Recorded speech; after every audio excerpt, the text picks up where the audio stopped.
ça a été un travail en collaboration avec l'experte de Pissarro, Claire Durand-Ruel, avec notre restauratrice de tableaux, avec également le conservateur du musée de Pontoise, qui a permis d'arriver à cette conclusion qu'il s'agit d'une œuvre de Pissarro.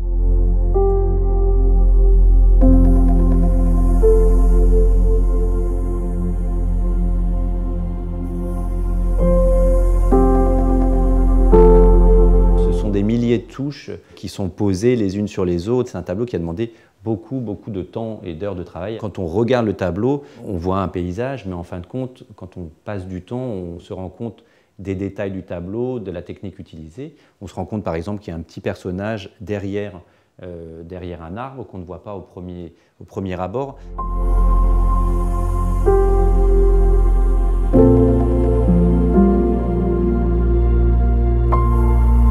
Recherchant, j'ai vu qu'il y avait un tableau peint par Cézanne en 1881, exactement au même endroit. Ce fut une nouvelle piste, la collaboration entre Pissarro et Cézanne. Pendant 20 ans, les deux peintres, par tableau interposé, se sont répondus, ont travaillé avec de nouvelles techniques. Cézanne est resté 10 ans à Pontoise et a travaillé avec Camille Pissarro de manière très étroite. L'exposition de 2006 du musée d'Orsay montre cette étroite collaboration. Ce qui est intéressant dans notre tableau, par rapport au tableau présenté lors de l'exposition de 2006 au musée d'Orsay, les peintres semblent avoir peint leur tableau exactement au même endroit. Le cadrage est similaire. Lors de l'exposition, le tableau de Pissarro présenté était un tableau de 1867-69 avec un cadrage beaucoup plus éloigné. Notre tableau semble être le réel pendant du tableau de Paul Cézanne présenté lors de cette rétrospective.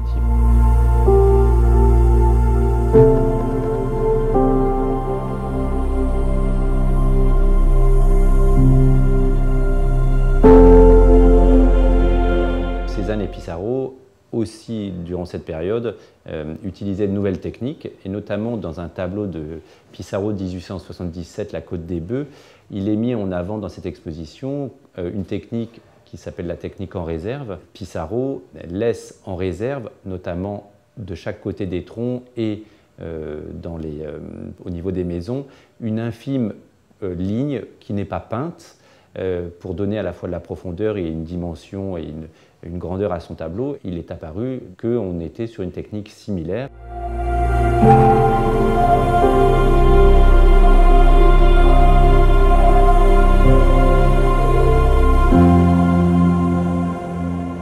Ensuite, on a travaillé sur la stylistique de la peinture, notamment ces touches croisées dans le ciel qu'on retrouve dans d'autres tableaux, notamment aussi des aplats de couleurs très spécifiques.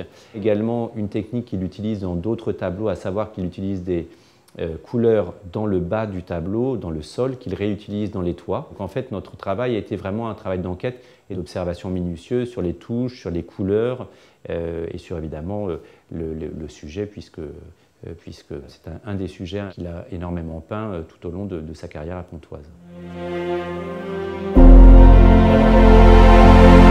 Après 1 an et demi de travail à l'étude ADER, Claire Durand-Ruel, la spécialiste de Pissarro, a confirmé l'authenticité de l'œuvre. Désormais, le tableau présenté par l'étude ADER va faire partie du corpus des œuvres du peintre Camille Pissarro.